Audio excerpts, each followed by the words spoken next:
Joining me for this Tip of the Week video interview is Judy Lazaro. Judy is the Senior Director for Client Development. Judy's career has focused on food safety and sanitary transportation. With the latest consolidated standards for sanitary transportation released, Judy's inbox has been overflowing ever since. She's AIB's go-to expert in sanitary transportation. Judy, I have a few questions for you. Number one, can you highlight 3 of the most critical requirements in the consolidated standards for inspection of sanitary transports? Thanks. I just like the opportunity to put on these headphones and talk to everybody, but I can answer that question, and I can even shorten the list. There's actually one thing that I would strongly recommend, and that is training. When you receive the standards on sanitary transport, it can look a little overwhelming. But when you read through it, you'll see the word critical, critical, critical. And certainly when you see something critical, it's pretty important. But when you get to the section on training and education, even in my book, it's highlighted. So I would strongly encourage you to take the time and read the section on training and education, because it'll tell you how ready you truly are for the new regulation. That's excellent. Judy, what's the biggest challenge food transporters are facing with FSMA compliance? Well, that's a tough question. The biggest challenge probably right now is not Food Safety Modernization Act and sanitary transportation, like, those of us that work every day in the food industry.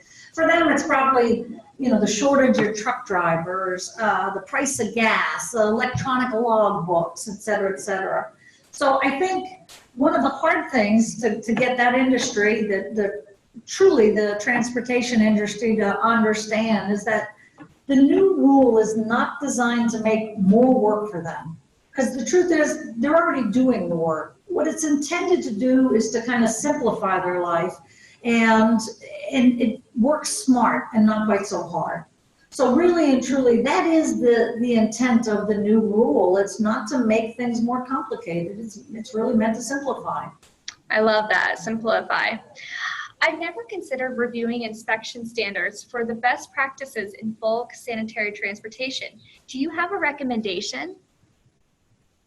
Well, again, I'm always one to say I don't want to sound like a commercial, but really I would encourage folks to look at the standards, because I think you can go out on an internet search right now and look up sanitary transportation, and you can be overwhelmed with information. Everybody's saying this is the best practice, this is the best practice.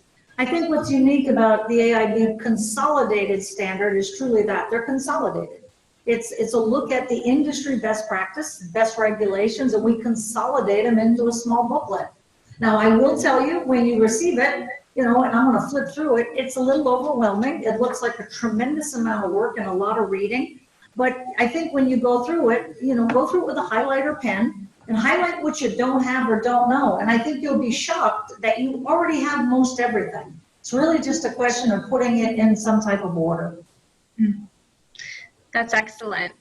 So, and finally, does the FDA investigate bulk transport wash stations, or does this responsibility fall on the manufacturers or distributors?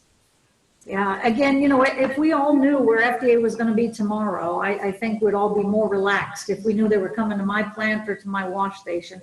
FDA, like everybody in the industry, is consumed with FSMA, the Food Safety Modernization Act.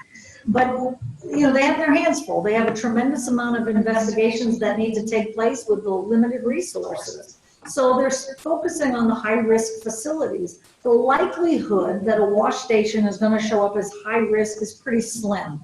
But like any good inspector or good investigator knows, when you find a deficiency, you look back for the root cause. And we call that the audit trail. So the audit trail may in fact lead back to that delivery vehicle, that delivery mechanism. It has in the past, and it may certainly do so again.